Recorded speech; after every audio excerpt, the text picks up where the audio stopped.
Hi everyone, welcome to Arpita Sharma classes. Welcome to the daily news analysis of the Hindu newspaper of 17th of November 2020. 17 नवंबर 2020 के daily news analysis में आप सभी का स्वागत है. Today we are going to analyze the Hindu newspaper and the important current affairs as well as the editorials from the newspaper. आज की class में हम editorials को भी analyze करेंगे, important current affairs को भी analyze करेंगे, and there are many important issues related to GS paper 2 international relations that we are going to analyze today. So I hope you are making simultaneous notes in the class. मैं उम्मीद करती हूँ कि आप class में simultaneous notes भी बना रहे हैं. इससे क्या होगा कि आपकी understanding topic के ऊपर और strong हो जाएगी. ठीक है? So class PDF will be uploaded on my Telegram channel Simplifying UPSC with Ease. The link is given below in the description box, or you can download the app and search Simplifying UPSC with Ease. You will get to the channel. Okay. Now before starting the class, here's a small announcement regarding the T20 Daily Current Affairs pre-test series for UPSC CSE starting from November. So over here you can see that Unacademy has launched free T20 test series which will be on current affairs, and it is created by the top Unacademy educators. You will be giving these practice tests on current affairs for your upcoming prelims examination, and detailed analysis of this test will be done by top Unacademy educators Atish, Mathur sir and Anand, Agarwal sir. You will be provided your ranking also on the basis of your test which you have to take live. Recorded test के case में ranking नहीं मिलेगी, तो live test आप लेते हो तो आपको ranking भी simultaneously इसमें मिलेगी. ठीक है?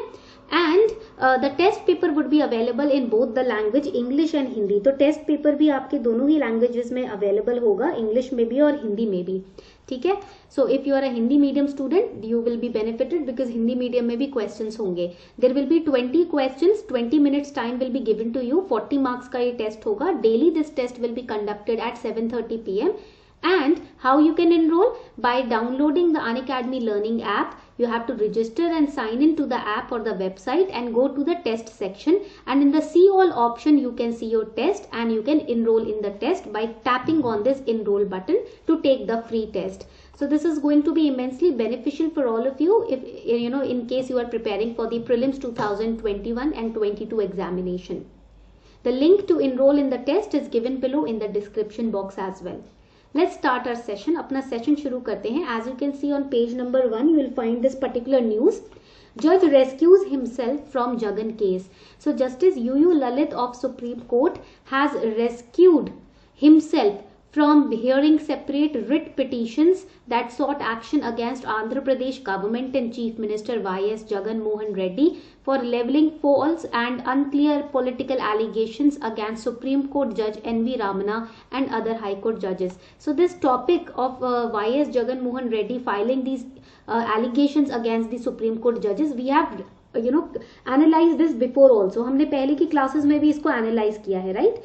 But today we are going to analyze it. हम इसको आज analyze करने जा रहे हैं from the perspective of recusal, right? So today we are going to analyze it from the perspective of recusal. It's going to be very very important. ये काफी important होने वाला है. So what is recusal? Because here Justice UU Lalit of Supreme Court has rescued himself, recused himself. अपने आप को बचा लिया है इस hearing से. मना कर दिया है कि मैं इस hearing में नहीं बैठ सकता.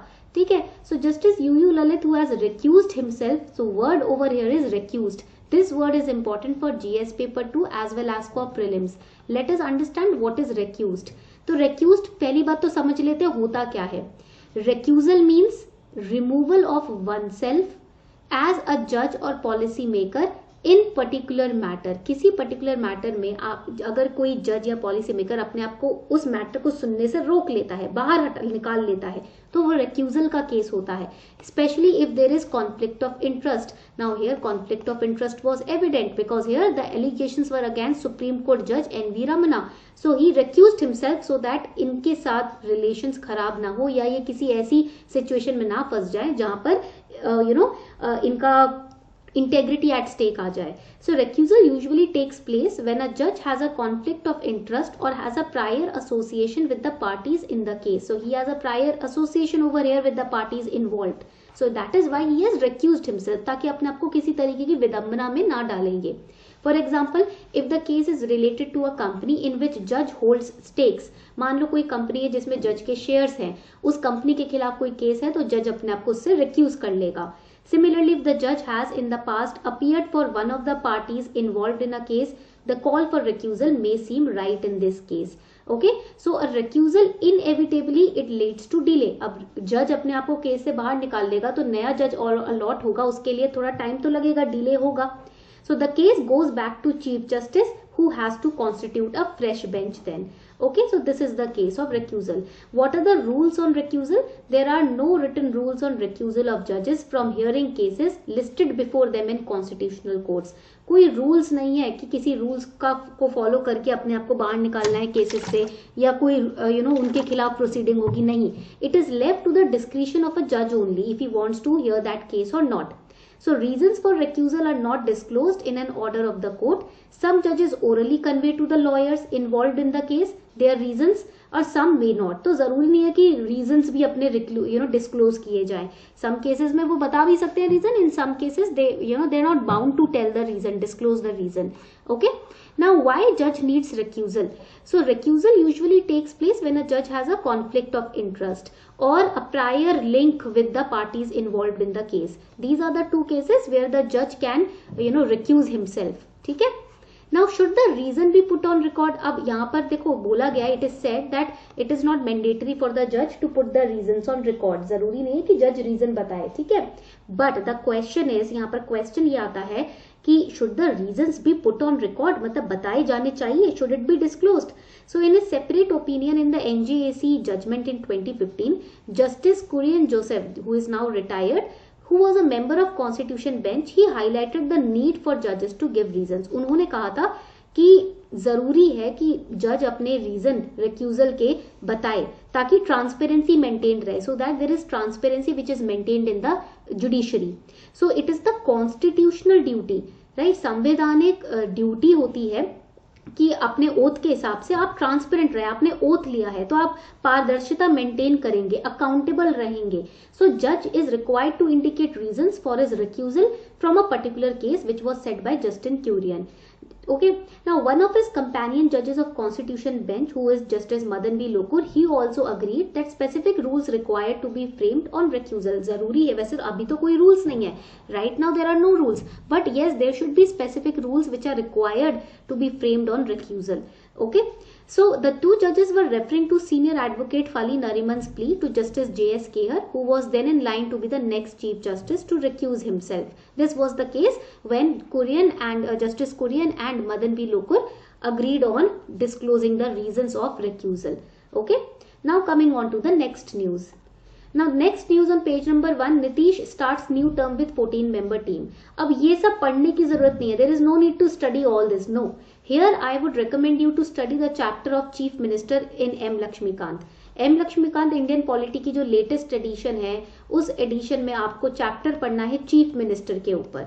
ठीक है. So this is your homework. ये आपका होमवर्क है. Coming on to the next important topic, winter session of parliament unlikely amid rising COVID cases. So here you have to study Indian polity, sessions of Indian parliament. Indian parliament के different session होते हैं ना, monsoon sessions, winter session, these sessions you have to study. So in this news, according to sources, the winter session of parliament is unlikely to be held. मतलब अब Covid की वजह से Covid cases rise हो रहे हैं दिल्ली में, तो उस कारण विंटर सेशन जो है शायद ना हो.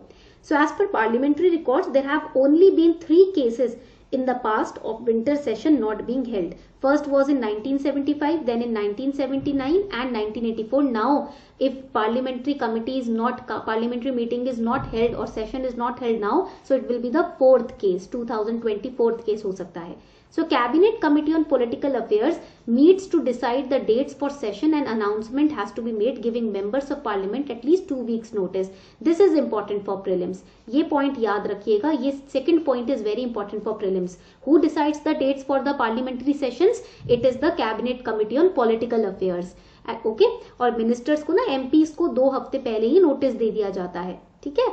So this is very very important for your exam, prelims examination. Now the next, this is the editorial. ये आपका एडिटोरियल है जो आपको पढ़ना है. this is related to GS paper 3 and GS paper 2, needed a policy framework in step with technology. So with the rapid pace of technology blurring boundaries, holistic view of schemes is a must. So in this article argues that rapid speed of technology is blurring the standard boundaries that dictate policy framework in the government, and it calls for a holistic view of schemes. जैसे जैसे technology evolve हो रही है ना, वैसे वैसे हमारी policies जो हैं उनको नई तरीके से फ्रेश लुक देने की जरूरत है. Old policies are becoming stagnant when it comes to the rapid pace of technology which is increasing right now in India. So we need to form new policy framework in order to bind this you can say rapid increase of technology. So traditional boundaries जो है वो बेकार है इस speed को रोकने के लिए या कंट्रोल करने के लिए. अगर हमें इस टेक्नोलॉजी एडवांसमेंट को सही तरीके से मॉनिटर, रेगुलेट और कंट्रोल करना है तो फ्रेश अमेंडमेंट्स, फ्रेश बिल्स की जरूरत है, पॉलिसीज की जरूरत है. So over here, the computing capabilities have increased faster than the capabilities in traditional industries, and these information-based technologies have also been widely adopted across a broad range of industries and products. So here, data is the new currency in this advancement of technology. Information जो हो रही है ना, data जो है वो एक नए currency के तौर पर emerge कर रहा है. Okay, and to manage data, to monitor it, to control it, we need new policy frameworks to be in place. So over here you can see what is the way forward in this case. First of all, interdepartmental cooperation in the government. अब नई policies अगर तैयार करनी है जो data को सही तरीके से प्रोटेक्ट, गाइड, रेगुलेट और मॉनिटर कर सके, उसके लिए हमें इंटर डिपार्टमेंटल कोऑपरेशन की जरूरत है. We need to develop a nourishing ecosystem for attracting investment in capital formation in case of technological advancement in our country in different industries and sectors. Also, we require capital formation through intangibles, and we need to take a holistic view of the existing policies in order to regulate, monitor, and handle the technological advancement in the country. So there is a larger issue of a shift of value between manufacturing and services as technology changes. So the policy by large promotes and gives incentives for the manufacturing. We need to frame such policies which also looks at the service sector, right, instead of only focusing on the manufacturing sector. Now the next important news is GAIL completes Kochi-Mangaluru pipeline. Gas will reach Mangaluru through 444 km pipeline this week. So the Kochi-Mangaluru natural gas pipeline project is ready for commissioning. हमारा जो Kochi-Mangaluru natural gas pipeline project है वो तैयार हो चुका है. This is a very big news for prelims. ये prelims के लिए काफी important है. As you can see in the map also, it's a 444 km long natural gas pipeline. It was launched in 2009 and the cost of launching this preparing this project was 295 crore rupees. It was to be commissioned in 2014 but delay हो गया है 6 साल का. 2020 में अब ये commission हो रहा है finally. Now, however, due to the opposition with regard to safety and on commercial grounds, wherein the land price was the main hurdle, project cost nearly doubled. It became 5,750 crore. The first phase of the project was commissioned in 2013. Now the next phase finally has been commissioned in 2020. GAIL India has completed final 540-meter treacherous stretch across the river Chandragiri, which is in northern Kerala. This is important for prelims. ठीक है, तो इसको याद रखना prelims के लिए. Chandragiri river कहाँ है? नॉर्दर्न केरला के पास. And the pipeline would supply gas to all 7 districts it passes through in Kerala and the hilly Wayanad district as well. Kotanad is the main junction of pipeline from where the line bifurcates to Mangaluru and Bengaluru. Now this is very important project because here the state can gain monetarily because it can get up to 1,000 crore rupees by way of taxes alone. Plus it is huge environment. We are going to have huge environmental gains also through this project, and it is also going to cater to the gas demand in Kerala. The next important news: comply with FDI ceiling, government tells digital new firms.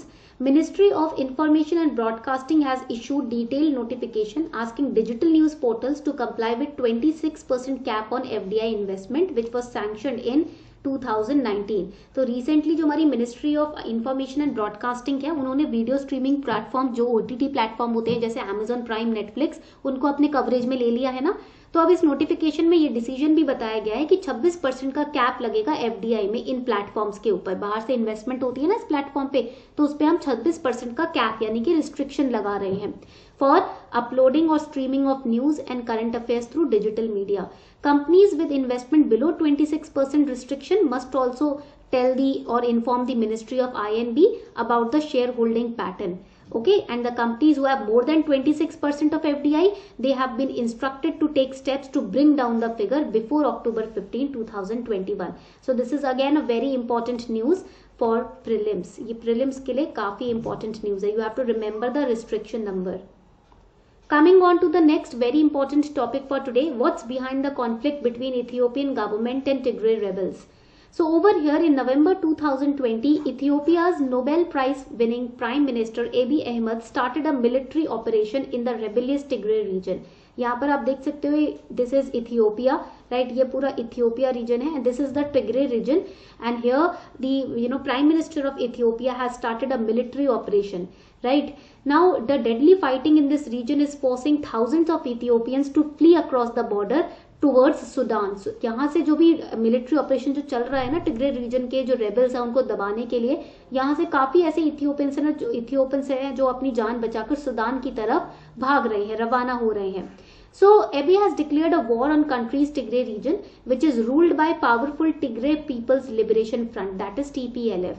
Why? Because Tigray, it is in response to its attack on a federal military base which was in Tigray. तो Tigray में Ethiopia का एक federal military base था जिसपे TPLF ने attack किया था, जिसके रिस्पॉन्स में वॉर डिक्लेयर कर दिया गया है टिग्रे रीजन में।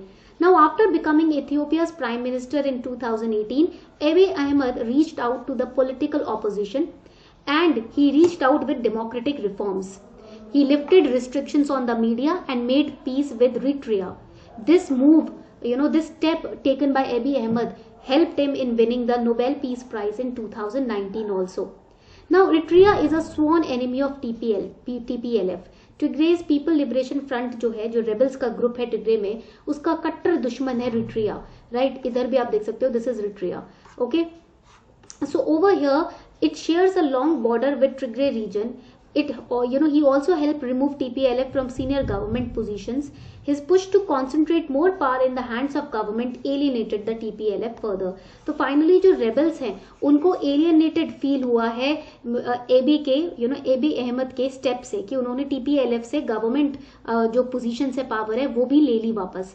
AB has formed a new political coalition, that is the Prosperity Party. All constituents of Ethiopian People's Revolutionary Democratic Front except the TPLF joined the new platform. That is why TPLF became more rebellious. ठीक है, इस वजह से जो trigger point है ये और ज्यादा बढ़ता चला गया. Plus the federal government postpone the general elections of 2021 giving the reason of corona virus pandemic. So the Tigray politicians who are a part of TPLF, they accused Abiy Ahmed that he has grabbed power, right, and he is grabbing power and he is misusing it. That is why the rising tensions led to the TPLF attacking on the military base of Ethiopia. Okay. Now what is TPLF? ये TPLF है क्या? ये एक militia turned party है.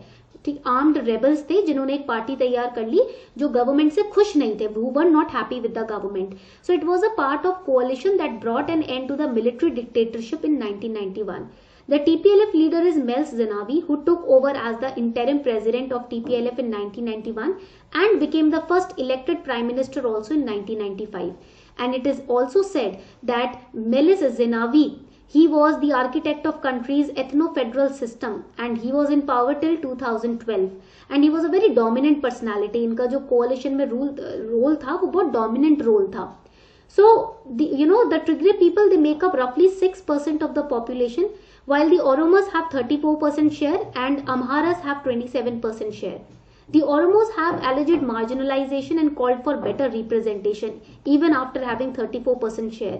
So just think about Tigray people. जब Oromos ही बोल रहे हैं कि हमारा participation कम है, right, politics में, तो हमारा participation increase होना चाहिए, तो आप सोच सकते हैं कि टिग्रे जो लोग हैं वो भी कितना अपना डिमांड हाई कर रहे होंगे.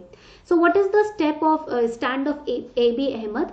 Abiy, who's the country's first Oromo leader, claimed that his actions are not driven by ethnic calculation, but rather aimed at addressing historic power imbalance in the country. He wants to make peace with the neighbors. But TPLF has fired rockets into Eritrea from Tigray, threatening a wider regional war in the Horn of Africa, which is South Africa. Horn of Africa में, South Africa में आप देख सकते हो Ethiopia, Eritrea, Sudan, these are the countries, Djibouti, Somalia, ठीक है, तो ये countries है Horn of Africa में. So rebels also fired rockets into the neighboring Amhara region. Even if Abiy Ahmed is serious about keeping the cooperation short, it could spill out of control given the underlying complexities of the conflict. So right now there are reports of atrocities which are targeting civilians on both the sides, and many Ethiopians have fled to the Sudan region. That is the issue which is going on. ये issue चल रहा है. In this slide we should also understand what is this India-Ethiopia relation. How is it? Ethiopia जो है एक बहुत ही largest recipient रह चुका है of long-term concessional credit from India in Africa. So it's the largest recipient of long-term concessional credit. मतलब loans देते हैं हम Ethiopia को concessions पर. Lines of credit worth more than $1 billion have been sanctioned to Ethiopia for sectors like rural electrification, sugar industry and railways. So you can see that the relation between India and Ethiopia is very good. काफी अच्छा relation है. Also, we have very good relationship build up in the tele-education and telemedicine service sector also. The tele-education project has been replicated by the Ethiopian side and linkages established between the Addis Ababa University and Indian Institute of Technology at Delhi and Kanpur. There have been bilateral trades also. Bilateral trade between Ethiopia and India were $1.28 billion, right, in 2018 and 19. Plus, Indian mission has been celebrating International Day of Yoga also in Ethiopia. So you can see the relation between India and Ethiopia is quite good over here. So this was all for today. I hope you enjoyed today's session. I hope, उम्मीद करती हूँ कि आपको आज का session अच्छा लगा हो. If you really enjoyed today's session, then do not forget to like the video, share the video with other aspirants, and also subscribe to the channel. Thank you.